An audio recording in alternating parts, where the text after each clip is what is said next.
You're watching Pedestal by Sargeant Hagan. Chapter 33. Edwin threw on a dinner jacket to go down for dinner, still dazed from his conversation with Philip. Dinner for one tonight. He had taken the time to call Jen to book his flight home for the next day. He had no reason to stay, and as Philip pointed out, a very good reason to leave. He could tell Jen had a million questions, but she thankfully didn't ask them. He knew he owed her an explanation, but not yet. As he stepped out into the hall, it was eerily quiet. He glanced in both directions, but there was no one there. No threat, just my imagination. He crossed through the atrium, passing the stairway. There was a Turkish family at the front desk, checking in. A European businessman sat alone at the bar. Nothing suspicious. He continued on. As he approached the hostess stand of the restaurant, Mr. Talkie intercepted him. "Mr. Sterling!" Edwin jumped. "So sorry, Mr. Sterling. I did not mean to startle you." "It's okay. I'm just a little on edge this evening." "Only one tonight?" "I'm afraid so." "Perhaps Mr. Sterling would like to make a reservation for later, eh? Perhaps Mr. Sterling would like to take a walk in the rose garden before dinner." Perplexed, Edwin followed Mr. Talkie's jerking head motions. Through the large open doors that led to the balcony of the Tugra, he could see into the rose garden. A lone figure walked among the rows of bushes. Adriana. He only hesitated for a moment. "Perhaps I will take a walk first," Edwin agreed. "Yes, very wise. Always good to work up the appetite." Romantic at heart, our Mr. Talkie. He wasn't sure what he was going to say to her. Despite Philip's warnings, he still couldn't bring himself to fear her, no matter who her boyfriend was, no matter what she carried in her purse. Surely she wasn't a threat to him. The rose garden was beyond the palm garden, between the old and new sections of the hotel. There was a fountain in the center that dampened sound, making it feel more secluded than it actually was. Despite the lateness of the season, the rose garden was still in bloom.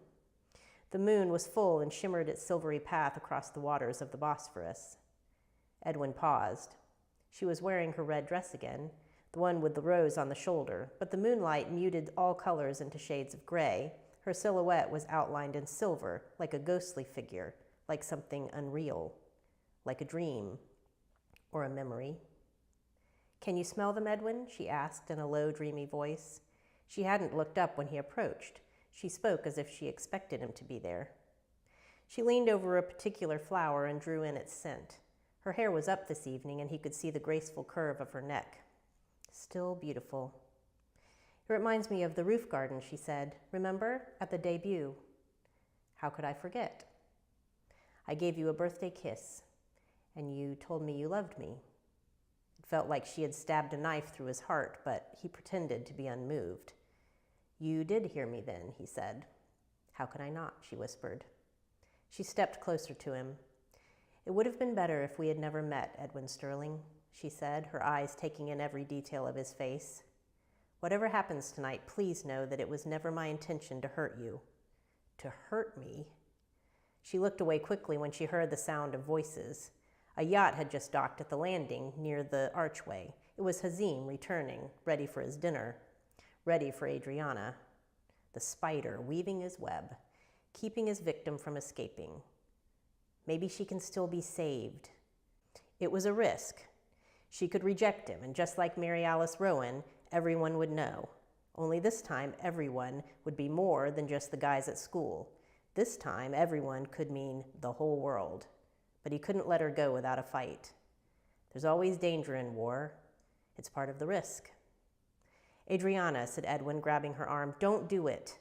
She turned to him with widened, surprised eyes. "Don't do what?" Fear in her eyes again. "Don't have dinner with him. Don't have anything more to do with him." He was desperate. Hazim was approaching quickly. He could see his jaunty, confident gait out of the corner of his eye, just like Stephen Quinn. There was no more time. "Why?" she asked, searching his face. He hesitated. "Trust her?" "Because he's a womanizer," he said. "A player. All he wants is—" "Oh," she sounded relieved. "Edwin, my sweet darling." She kissed him on the cheek. "I have to do this." "Eleni," Hazim called. "Goodbye, Edwin." She went to him obediently. As if jealous of the scene he had just witnessed, Hazim greeted her by kissing her lovingly on the lips instead of his usual European greeting. The friends with him hooted and egged him on. He grinned, glancing sideways at Edwin. Adriana smiled and laughed. Another stab to the heart. "Good evening, Edwin," Hazim said, waving an arm, "but I doubt yours will be quite as enjoyable as mine." Edwin managed to smile and wave. "Have fun, kids," he said jokingly, but inwardly he was dying. "I hope you choke on your gold chains." Edwin cried. If asked, he would blatantly deny it, but he did, in fact, cry. Fortunately, being somewhat old-fashioned, he had a handkerchief in his pocket. He knew the battle was lost. He had risked and been defeated. Hazim had won. He stayed in the rose garden for a full 30 minutes before going back up to the Tugra for dinner. It was deathly quiet in the rose garden when he rose to leave. The bubbling fountain seemed to pull all sound within itself.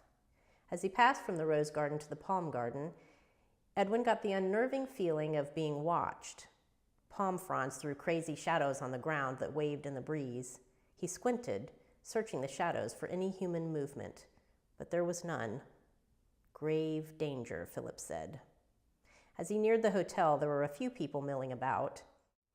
The Turkish family who had just checked in were now at the pool, the children splashing and squealing. A young couple strolled along the edge of the Bosphorus, hand in hand. Edwin felt a little safer in company, but he still paused every now and then to look behind him. Nothing. Leaving the pool behind, he began to climb the steps to the door of the hotel. Was that footsteps? He paused halfway up. No one. Only splashing from the family in the pool. He continued walking. No, definitely footsteps. This time he could just make out a dim figure below him in the shadows where the architecture of the building formed a corner. He froze. The figure, as if waiting for him to notice, stepped into the light of one of the flood lamps. It was the mustachioed hotel employee. Their eyes locked for a moment. The man sneered at Edwin again, and he could hear him make a sound of disgust as he stepped once more into the shadows. "He wants me to see him, to fear him. It's working." Edwin raced up the 4 or 5 more steps to the hotel lobby and breathed a sigh of relief, thankful to put glass doors and full light between himself and the mustachioed menace below. Once more at the Tugra restaurant, if Mr. Talke noticed any redness around Edwin's eyes, he respectfully did not comment. He seated him at a small table indoors, and Edwin was quite happy to not be on the terrace in full view of any mustachioed terrorists in the courtyard. While at dinner, Edwin received another text from his mother. "Philip says you are in Turkey. Your father says not very wise. Are you okay?" Next, I'll be getting little emoticons. Edwin texted back that he was fine and would be returning home the next day. He didn't want to stay another moment. Whether she's innocent of terrorism or not, she isn't innocent of Hazim. After dinner, Edwin had a drink sitting at the bar in the lobby. It was a weeknight and the off-season, so Edwin was the only occupant other than the bartender. Only the occasional guest passed through the atrium on the way to his room. Last night in Istanbul. Last night with Adriana. He closed his eyes. How had it come to this? A chance meeting in the airport to international terrorism? Surely this is the stuff of fantasy. This isn't real life. What is real? What do I even mean when I say that? Edwin mused within himself, searching for the answer. A real life is having someone who loves me for who I am, who I really am, not a character I play or an image someone created or a stepping stone to someone else. But just as important, someone I can love for who she is, who she really is, someone who will trust me enough to show me that and not hide behind a lie. There was a commotion in the atrium behind him. Through the mirror over the bar, Edwin could see a figure in red descending rapidly down the stairs. He turned on his stool. Adriana, the rose of her dress falling limply off her shoulder, was storming down the stairs, followed by 2 of the Bahrainian young men who were clearly trying to reason with her. Arms were flailing and voices were raised. Mr. Talke, who had retired to an office on the ground floor of the lobby, came out to investigate the noise. He too began flailing his arms in a vain attempt to calm the situation. Edwin stood and moved closer to the edge of the bar area to get a better view. As he watched the scene unfolding in front of him, he felt as if he were backstage, watching a play. Everything seemed in slow motion. Adriana, with her dress partially unzipped in the back, revealing her bra strap, making cutting motions with her arms, finality. The Bahrainians looking dull-witted and confused, attempting to tell their side of whatever story was being played out. Mr. Talki, diplomatic, appeasing, ushering the group across the atrium to his office. He looked around the lobby as he went, obviously hoping no other guests were witnessing the scene. Before she followed, Adriana glanced over the limp rose on her shoulder to where Edwin was standing. She looked down and away, seemingly embarrassed. Straightening her shoulders, she walked with her head held high toward the manager's office. Edwin's thoughts were wild and jutted in and out of his brain. Nothing made sense. He stared hard at the glass that was still in his hand and then put it down on a nearby table. Another commotion at the top of the atrium staircase. This time it was Hazim. He was being supported between two of his friends and was being half carried down the stairs. He was pale and sweat was dripping across his forehead. His usually perfect hair was a mess, and his clothes were slightly disheveled as if he had been in a fight.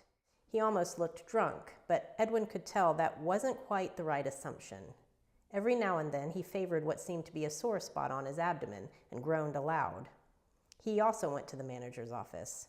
Edwin looked to the bartender for his assessment. The bartender shrugged. "Lover's quarrel, I presume." He went back to wiping down the bar. "No, something more." He waited. Curiosity was too strong to go to his room now. He settled himself into one of the low tables and chairs at the edge of the bar. About 15 minutes after Hazim joined the group in the office, the meeting dispersed. Adriana, with her dress zipped and straightened, marched across the atrium, her heels clicking rhythmically against the marble tiles. She didn't look in Edwin's direction, but went straight upstairs to her room. She was followed, more slowly, by the Bahrainians. Hazim was still being supported, but he was clearly recovering from whatever his ordeal had been. Instead of going upstairs, they descended on the bar and Edwin. Hazim collapsed into a low chair beside Edwin, his arms hanging limply at his sides in defeat. He reminded Edwin of a prize fighter who has lost his first fight. He still looked dazed, as if he was having trouble believing what had just happened. Edwin remained silent, waiting for him to speak first. Hazim reached over and weakly slapped at Edwin's shoulder. "Steer clear of that one, my friend," he said. "She is not worth the trouble." "What happened?" Edwin ventured. Hazim rubbed his face with both his hands. "She tasered me," he announced, as if still in shock. "What?" "I know. We had eaten a nice dinner, very romantic. I sent the butler away so we could be alone. We were kissing. It was very nice," he said, as if remembering fondly. Then she started saying no, like she didn't want to go further. His anger was apparent. Edwin grunted, smoldering. The spider moving in on the prey. "You know what these girls are like, Edwin," he said. "They say no, but they always mean yes. I thought she would give in, eventually.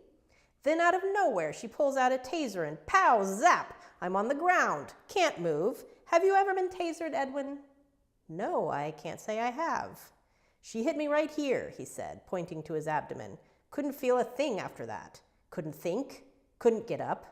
I'm curled up like a baby. It was in her purse. She pushed me off and grabbed it." Wow, I never saw it coming.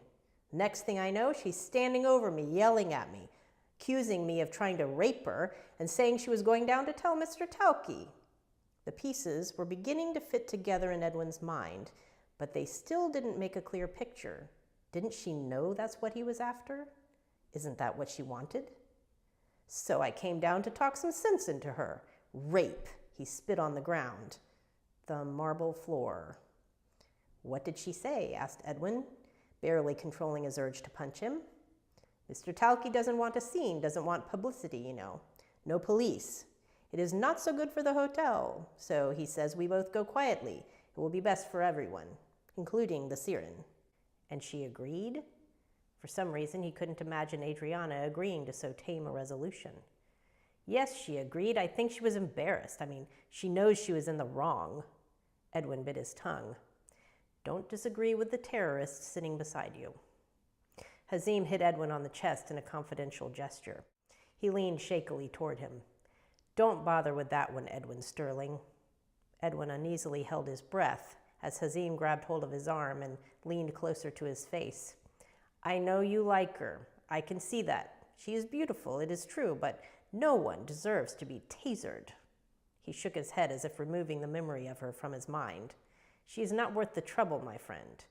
Ahmed, a drink. This tasering thing makes me feel sick.